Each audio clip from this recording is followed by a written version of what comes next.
Presentation we are going to understand how a 3-axis accelerometer works.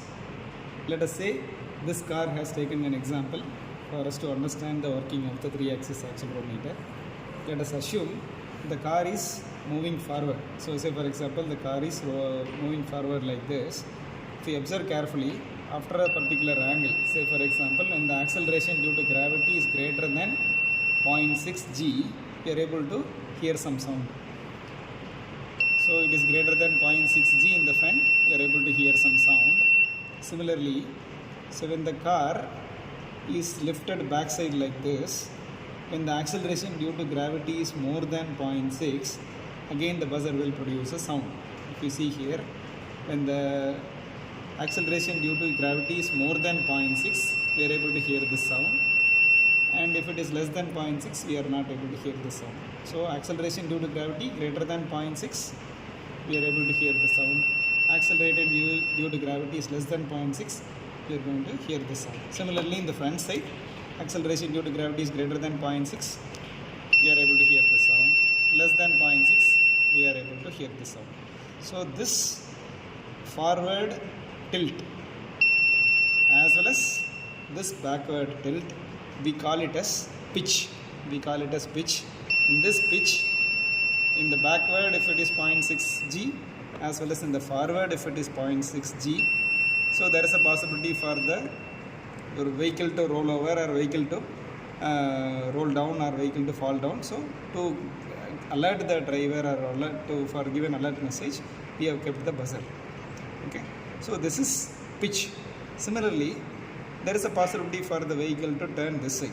So when the vehicle turns left side like this, when the acceleration due to gravity is more than 0.6, again it produces a sound. Less than 0.6, it produces a sound stops. Similarly, when we are tilting in the right hand side, so when the acceleration due to gravity is greater than 0.6, we are able to hear the sound. And then if it is less than 0.6 g, we are not able to hear the sound. So here in the front and back, if the acceleration due to gravity is greater than 0.6, it produces sound which is called as pitch. In the left hand side, left and right, if the acceleration due to gravity is greater than 0.6, which is called as roll. So this you can understand very well by looking at this diagram. Here you see this acceleration diagram which will be easy for us to understand. So let us assume this is that car and this is the x-axis. This is the car and this is that x-axis. In this x-axis, let us say car is here. So when the car is moving forward, that is when the car is tilting in the forward direction, that means when we apply the brake in a car. So when there is a brake is applied, we will go and fall in front. So we are tilting in the forward direction. So this is pitch. Similarly, when a vehicle is accelerating, so we will fall backside. So when the vehicle is accelerating, we will fall backside. So rolling backside or rolling in the front direction with respect to this x-axis. With respect to this x-axis is called as pitch, as you see here. Similarly, so if you look at this diagram here, so when the vehicle is moving left, tilting in the left hand side, and the vehicle is tilting in the right hand side, so when the acceleration due to gravity is greater than 0.6, and the acceleration, as we all know, acceleration due to gravity is 9.8 meters per second square. So this is very important for the stability of the vehicle. Hence, if the acceleration due to gravity is greater than 0.6, either in the right direction or right left direction, there is a possibility for the vehicle to fall. So to prevent that, there is a buzzer is kept. So in the left and right direction, if there is a danger zone, it is intimated by the buzzer, which is called as roll. If there is any possibility for the car to fall in the front and back side greater than 0.6 means, that is called as pitch. So in the x-axis, if there is a tilt, which is called as pitch, if it is greater than 0.6 acceleration due to gravity, then the buzzer is produced. Similarly, here in the y-axis, the tilting the left and right, if the acceleration due to is greater than 0.6, we are producing a sound. So both the directions, x and y direction, is very clear. Now you can understand much better by looking at this. Now it is easy for us to understand. So this is the Aries board. This is the Aries board, which is an Indian board, which is manufactured by C-Dac, which contains Tejas SoC here, and then here you have a Risc-V core Vega processor inside. So here we have a connected an accelerometer, 3-axis accelerometer ADXL345. This 3-axis accelerometer is the main accelerometer which helps us to find the acceleration due to gravity in all the 3 directions. Right now we are experimenting that in 2 directions, X and Y. So this 3-axis accelerometer along with this Indian made C-Dac Aries board helps us to identify the roll and pitch of a corresponding vehicle through this experiment. Okay, here once again we can experiment this. Now the vehicle is moving forward, tilting forward with respect to x-axis. When the acceleration due to gravity is greater than 0.6, it produces a sound. And when you tilt backside, the acceleration due to gravity is greater than 0.6, it is producing the sound. When we are tilting the right hand side, the acceleration due to gravity is greater than 0.6, it produces a sound. When you tilt left side, the acceleration due to gravity is greater than 0.6, it produces a sound. So this is, if this is x-axis, which is pitch, and this is y-axis, this is roll, and this is z-axis. So the vertical axis is z-axis. Now the acceleration due to gravity is 9.8 meters per second in the z direction. So if I tilt this board, say for example, if I tilt this board 180 degree, so again there is this z-axis, z-axis. So in this z-axis, if I tilt this board, so the vehicle has rolled down. Because the roll down, bottom up, so the acceleration due to gravity is against the center of gravity. So this is z-axis. Now the acceleration due to gravity is against the center of gravity, hence the buzzer is producing. So this is z-axis. So now this is pitch, which is tilting in x direction. This is roll, which is tilting in y direction, and this is yaw, which is tilting in z direction. So in all the t directions, if there is any acceleration due to gravity is greater than 0.6, this buzzer is producing the sound. Here buzzer here. So now let us see on this 3-axis accelerometer works. What is this board about? And then we'll see the hardware module first and then the software module second. How this project is being done with Indian made C-Dac open source Risc-V core based Vega processor available in the Aries board, interfaced with the 3-axis accelerometer through I2C protocol. So let us see one by one in detail. Start. So now we'll see the hardware module of this project. So here you can see the interfacing 3-axis accelerometer with C-Dac Vega processor. So we are very curious to know about what is C-Dac, what is Vega processor. This is very important. So now you can see the board that what we use is Aries version 3.0 board. If you see here, Aries version 3.0 board. In this board we have an IC. In this board you are able to see we have an IC which is called as Tejas 32 SoC. This is called Tejas 32 SoC, which has Vega microprocessor ET1031. This has Vega microprocessor ET1031, which contains an open source Risc-V core inside, and which is made by the C-Dac. Is the first Indian chip made by C-Dac. That is what, if you are able to observe carefully, you are able to see the Vega, you are able to see Tejas 32, you are able to see ET1031, and it's very important, we are able to see C-Dac. If you observe carefully, you are able to see C-Dac in this IC, the print of C-Dac in this IC. What mentioned here in the Aries version 3.0 board, the Tejas 32 system on chip. In this Tejas 32 system on chip, we have a Vega microprocessor ET1031, which contains Risc-V open source architecture. It is made by C-Dac, the first Indian chip. So the 3-axis accelerometer is interfaced with the first Indian chip made by C-Dac. It's very important and very interesting. So the Vega microprocessor roadmap is like this. The processor that what we use here, it is Vega ET1031, which is a 32-bit 3-stage in-order single core processor. But C-Dac has similar other 4 versions, where Vega AS1061, Vega AS1161 and AS2161, and recently C-Dac has released Vega AS4161, which is 64-bit 16-stage out of order pipelining with quad core. Right now we are experimenting Vega ET1031 32-bit single core processor architecture. So this is the Aries version 3.0 board. If you observe carefully, here you are able to see Tejas 32, here ET1031, we are able to see C-Dac symbol here. So we are proud to use Indian chip, which from the Indian company, which contains Risc-V open source hardware architecture, which is available in this Aries board for our interfacing. By using this board, we are interfacing the 3-axis accelerometer. So first let us look at the pin diagram of this board. This is the pin diagram of this board. So it contains several pins, and out of which our interest is to interface the 3-axis accelerometer. So this is the 3-axis accelerometer what we use, which is digital 3-axis accelerometer, which is ADXL345, which is a smart 3-axis accelerometer sensor. Because it is a smart sensor, it gives the output in the I2C format.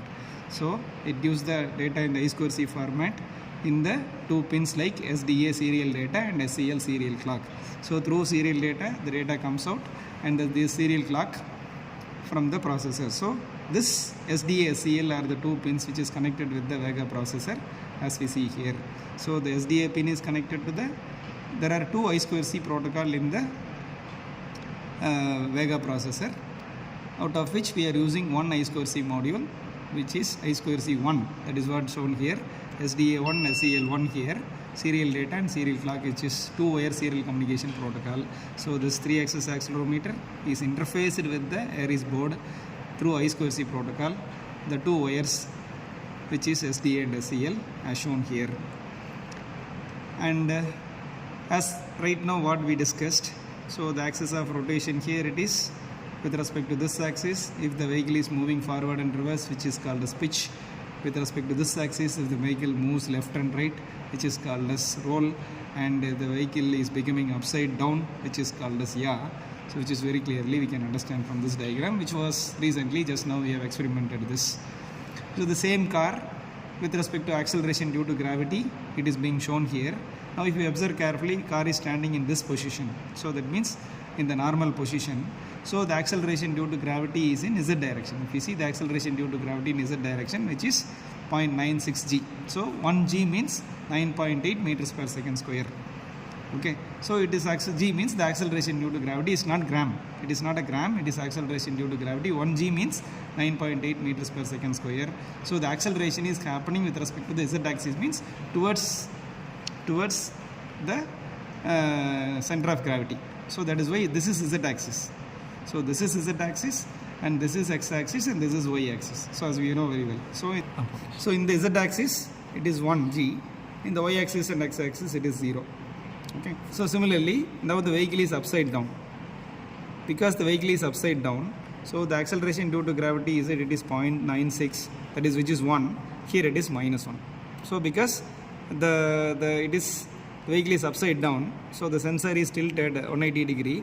So it is against the acceleration due to gravity in the upside direction, which is -1.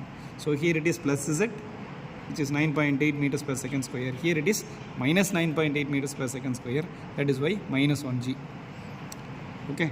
Similarly, roll, as we discussed, when the vehicle tilted in the left hand side and the vehicle is tilted in the right hand side. So when we tilt the vehicle in the left hand side and the right hand side, this roll happens in Y axis, right? Because the roll happens in Y axis. And then here if you see, the roll means here in the left hand side, but X is 1 g, in the X here it is -1 g when it tilts towards right. Similarly, pitch, so acceleration means when the vehicle turns back, this is front.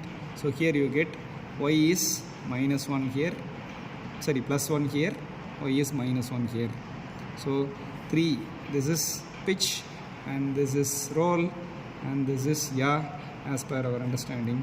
So X, Y, Z axis, we are able to see the corresponding diagram, as we know very well. So now we are able to see the very interesting smart sensor, which is ADXL345. Why it is a smart sensor? Because it gives the output data in I2C format. So what is the smartness in the smart sensor? It has 3-axis sensor, 3-axis accelerometer sensor for X, Y and Z direction. So all the 3-axis data, that is analog values, it comes out here, and the sense electronics is there. That means, so the corresponding axis analog voltage will come here. For the 3 axis, we have a 3 ADCs in it. So all the ADC is converting the x-axis value, y-axis value and z-axis analog values into digital value, and it is filtered, and it is a 10-bit analog to digital converted value. Because it is a 10-bit analog to digital converted value, so the x-axis, y-axis and z-axis accelerations are available in 10 bits. That means 0 to 1023, and that values are stored in corresponding 32 level first in first out registers. From that register we are able to read the data from that register to the Vega processor. So this is the smart sensor, which is the raw material for our project, which is 3-axis accelerometer, which helps us to find the acceleration due to gravity in x direction, y direction as well as in z direction, and it gives out the data in I2C digital format. Hence this is called as a smart sensor, smart 3-axis accelerometer sensor, which is ADXL345 accelerometer, and this is interfaced with the Vega processor through I2C protocol. So SDA and SCL, serial data and serial clock of this sensor is connected to data in and data out of the corresponding processor. Because it is I2C protocol, so it should have a 7-bit address. So the 7-bit address of the ADXL345 is 0x53. That means when the processor calls 0x53 in the bus topology, ADXL345 will acknowledge the processor during the 9th clock pulse according to I2C protocol logic, as we all know very well. And once again, this is the interfacing circuit diagram. So VCC, ground, SDA, SCL, serial data and serial clock, and the buzzer is connected to the GPIO or 10th pin of this Vega processor, which is an Indian chip from C-Dac. It's very important thing. And this is how the sensor is interfaced with the Aries board.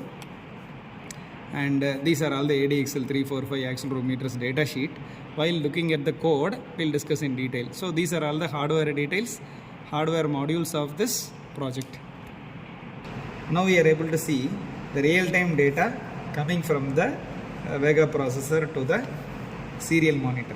So here able to see the x value, y value, z value in the g, that is acceleration due to gravity. Now if you observe carefully, the car is in the normal position. So the car is in the normal position.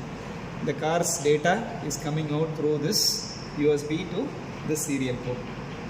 So the car is in the normal position. Hence if you observe carefully, here we are able to see the z value is 1g. So x is 0, y is close to 0, and the z value is 1. So x is 0, y is close to 0, and z value is 1. X is 0, y is 0, z value is close to 1. So acceleration due to gravity in z axis is 1. This is very clear. So the alarm is turned off means what? Now there is no buzzer. So the buzzer is not producing sound, that is being notified by alarm turned off. Now what I am going to do is, I am going to rotate this car. I am going to tilt this car. If you observe carefully, here itself if you see, I am going to tilt this car in the forward direction. If you observe carefully, so in the y-axis, right, in the y-axis you are able to see the values increasing, you see. Now the y-axis value is 0. So now I am tilting the y-axis value, the y values keep on increasing. So 0.3, 0.4, 0.5, it is 0.5 now. When it exceeds 0.6, you are able to see alarm turned on, and then you are able to hear the buzzer sound. You observe carefully, the y I am tilting. So y is greater than 0.6. You are able to see alarm turned on, and then until y becomes 1. So until if it becomes 90 degree means until y becomes 1. Now this y value is becoming 1. So z and x becomes 0. If you observe carefully, z and x becomes 0. Now I am tilting back again to the normal position means, so the y values keep on decreasing. So now you have to observe carefully that alarm turned on until it becomes less than 0.6, the alarm on will be there. When it becomes less than 0.6, when it becomes, now it is minus 0.57, alarm turned off. Greater than 0.6, alarm turned on. Less than 0.6, alarm turned off. Greater than 0.6, alarm turned on. Less than 0.6, alarm turned off. So because of this, we are able to understand very clearly 3-axis accelerometer is working. So now I am putting it in the opposite direction. Now the y-axis is in minus g. If I am tilting in the opposite direction means, so the same y will become plus. So now you can see plus 3, plus 4, plus 5, and the alarm is turned off. Even in the other direction, if the y value is greater than 0.6, if the y value is greater than 0.6, again you are able to see greater than 0.6, again you are able to see the alarm is turned on. So now it is less than 0.6, alarm is turned off. Now it is greater than 0.6, alarm is turned on. So this is backward direction. In the backward direction, if it is greater than 0.6 G, the alarm is turned on. In the forward direction, the alarm is producing sound because it is greater than 0.6 G. So this is what we call it as pitch, which is reflected in the y-axis. Similarly, when I turn the left hand side, if you look at this, left hand side means you can able to see the x value is changing. You can see the x value is changing clearly. So now the x value is 0 if you observe carefully. When I tilting left, x value is 0.1, 0.2, 0.3, 0.4, 0.5. So when it is greater than 0.6, you can see alarm turned on and you will get hear the buzzer sound. Yes, it is greater than 0.6, alarm turned on, and then you are getting the buzzer sound. When I am tilting in the right hand side direction, so it is x is 0 now, so x will become minus 0.1, minus 0.2, minus 0.3, minus 0.4, minus 0.5. When it becomes greater than 0.6, now you can see alarm turned on, you are able to hear the buzzer sound, and the car is tilting in this right hand side direction. So now it is less than 0.6, minus 0.6, so the alarm is turned off. Greater than 0.6, alarm is turned on. Similarly, so in the left hand side, you are able to see greater than 0.6, alarm turned on, less than 0.6, alarm turned off. So this is how we are able to see the live data. So live data from the 3-axis accelerometer in the serial monitor of this Arduino IDE. Okay, sir. Now look at the software module of this 3-axis accelerometer interfacing code. So if you observe this carefully, we have initialized the header file, which is wire.h. That means we have included the header file wire.h. What is wire.h? This is I2C protocol's header file. So when you want to use I2C protocol in the Arduino environment, it is mandatory for us to use wire.h. And we are using the buzzer now. So for that buzzer, we are initializing the variable, the integer variable in the name of alarm, and then we are using the 10th pin. So we are assigning the 10th pin in this Iris board for alarm, which is nothing but your buzzer, and we have created a variable, so integer variable, which is x, and then so out of two I2C modules in the Vega processor Iris board, we are using the first I2C module, that is why two wire of 1.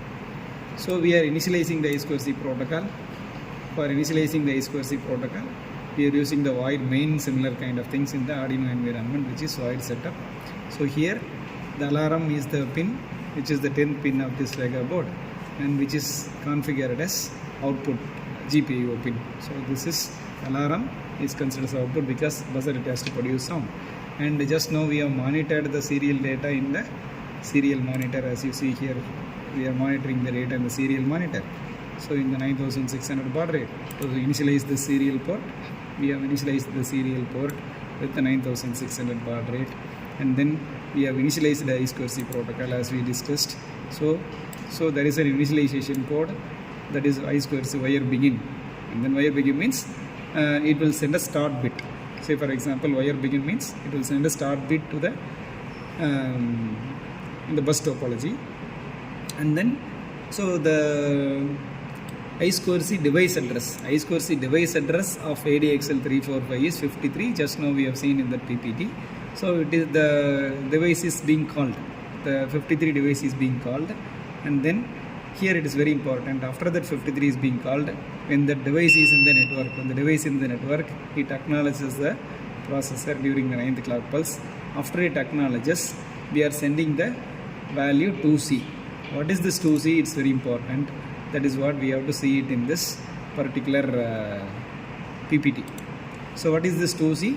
So ADXL345 accelerometer, in the data sheet, the value 2C is nothing but we are initializing the bandwidth rate. That is it is a register called data rate and power mode control register.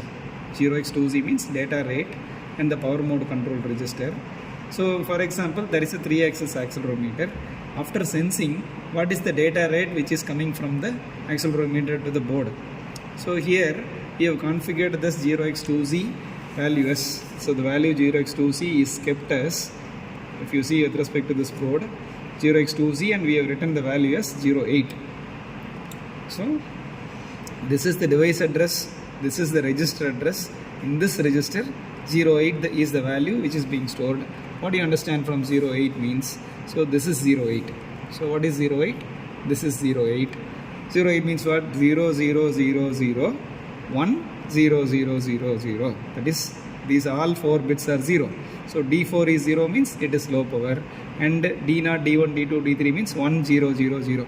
So 1000. So 08. 0x08 means 18. So D3 and D2, D1, D0 is 100 means, as you see here, D3, D2, D1 and D0. This is rate code. So the rate code is 1000 means it is 25 Hz, meaning 25 datas are coming from the ADXL345 to the ADXL345 to the Iris board. That is what we need to understand. So what do you understand from this code? Here we are using the I2C begin, and then we are calling the ADXL345 3-axis accelerometer, and then we are fixing the bandwidth of the data by writing 08. We are fixing 25 Hz, and then we are stopping the I2C data transmission for initializing this. Then again we are calling the ADXL345, and we are going to the 31st register. In the 31st register we are writing 08, and then we are stopping. So what is 31st register? What is the significance of that? Now you can see register 31st is a data format. In the 31st register, again we are writing 08. Again 08 means what? 0 0 0 0 1 0 0 0. So this one, D3 is 1 means full resolution. There is something like full resolution. So full resolution means we are initializing the 10-bit resolution. That is what we have to understand from this. So first we are initializing the bandwidth by writing 2C register 08. Then we are fixing the 10-bit full resolution by writing 8 into the 31st register. And then again we are calling the I2C ADXL345, and then we are choosing the 2D register. In the 2D register also we are writing 08. So what is 2D register? What do you understand from 08 means? In this 2D register, again 08 means what? It is a power control register. So 0 0 0 0 1 0 0 0 means here measure. You are not in the sleep mode. You are measuring the 3-axis mode. So it is a measure mode. It is not in the sleep mode. So we are activating the measuring. We are activating the measurement by writing 08. That means by making this D3 bit as 1, we are starting the 3-axis accelerometer to measure the values by writing 1 in the bit D3 of the register 2D. That is what we are doing in this. So in the 2D register we are writing 8, and then so we are doing some 3 initializations. The 2C register we are writing 8 for 25 Hz. In the 31 register we are writing 8 for our full resolution, 10-bit resolution. And then the 2D register we are writing 08 for measurement mode. So these are all the initialization of ADXL345 which we are supposed to do. And then here we are getting the data from the registers 32, 33, 34 as we see here. It's very interesting. We are able to get the data.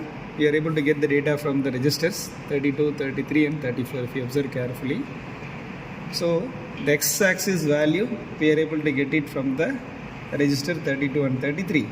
Y-axis value we are getting from 34 and 35, and the z-axis value we are getting from 36 and 37.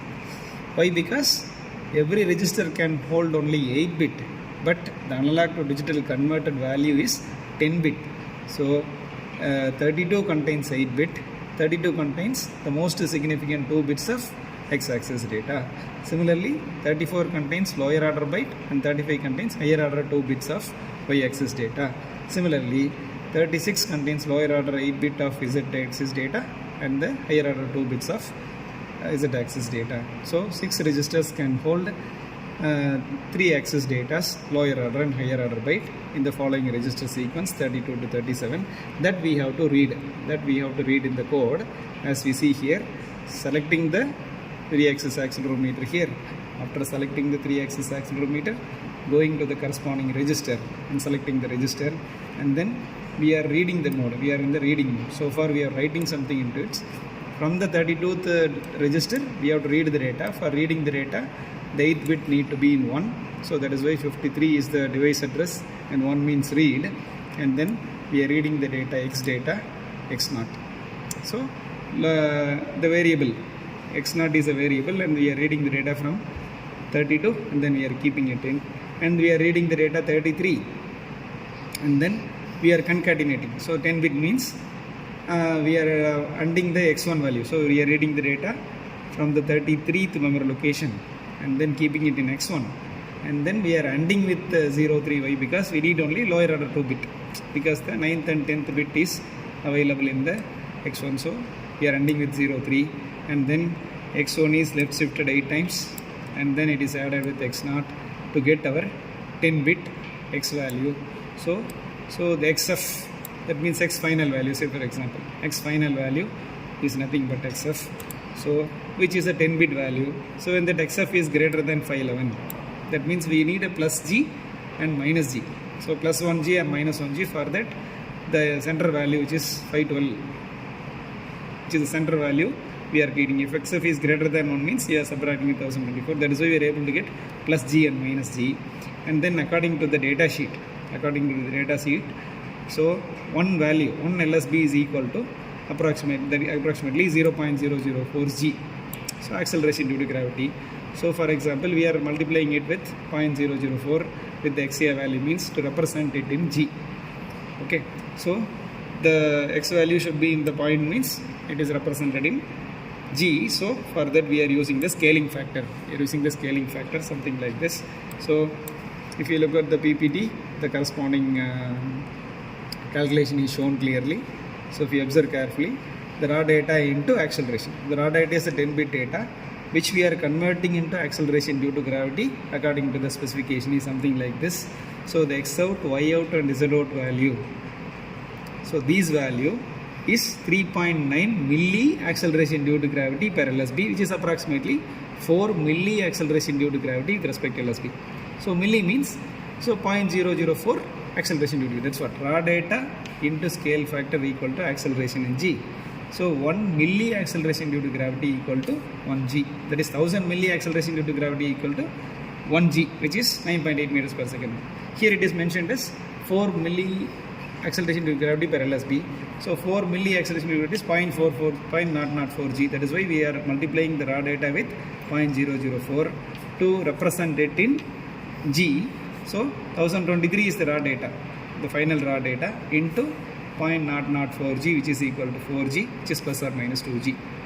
So this is how we are converting the analog to digital converter 10-bit data into acceleration due to gravity as per the data sheet specifications which is mentioned in the data sheet. So that equation, that computation is being done here, and then we are displaying the XA value. We are printing the XA value in G, and similarly we are reading the data from 34 and 35, and then we are displaying the Y value.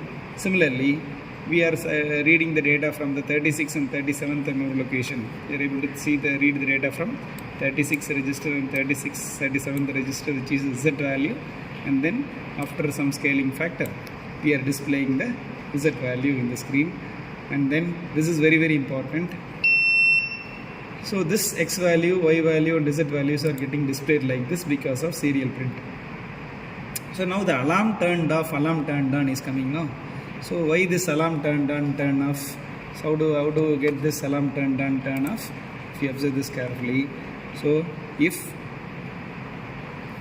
Z-axis value is less than -1 and Y-axis value is greater than 0.6 and Y-axis value is less than 0.6, minus 0.6, and X-axis is greater than 0.6 and XA is less than 0.6. That means in the X-axis, if the acceleration is greater than 0.6 or the acceleration is less than -0.6 or in the y-axis, if the acceleration is greater than 0.6 or acceleration is less than minus 0.6, or in the z-axis, if it is inverted, we did upside down. So if it is in the minus means you can make that alarm as high, and in the serial window it is displaying this alarm turned on. So this is the if statement for making our corresponding buzzer to produce sound. If this condition is not met, we are switching on the buzzer, we are switching off the buzzer, and then we are displaying alarm turned off. Now none of the values are here like this, so you can see in the serial window we are able to see x is also 0, y is also 0, and z is 1, which is not meeting this condition, and we are displaying alarm turned off. And if you observe carefully, if I am rotating this, it is greater than, if you see, x is greater than 0.6, minus 0.6, and then we are able to see alarm on. This is how it works. So from this experiment, we are able to see how the hardware is working.